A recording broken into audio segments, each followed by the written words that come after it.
లోకరాజ్యము మన ప్రభు రాజ్యం, క్రీస్తు రాజ్యం ఎప్పుడైపోతుంది? 7వ దూత బూర ఊదినప్పుడు.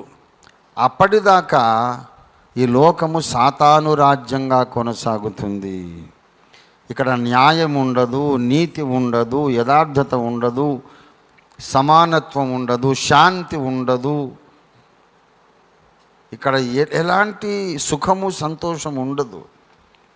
అల్లకల్లోలం, నెమ్మది లేని ప్రపంచం. ఎప్పుడు తన్నుకు చావడమే, ఒకరినొకడు ద్వేషించుకోవడమే. ఇది సాతాను రాజ్యము యొక్క లక్షణాలు. ఆయన వచ్చినప్పుడు సమాధానం ఉంటుంది. అందుకే ఆయన పేరు ఏంటంటే ఆశ్చర్యకరుడు, ఆలోచనకర్త, నిత్యుడగు తండ్రి, బలవంతుడైన దేవుడు, సమాధానకర్తయగు అధిపతి.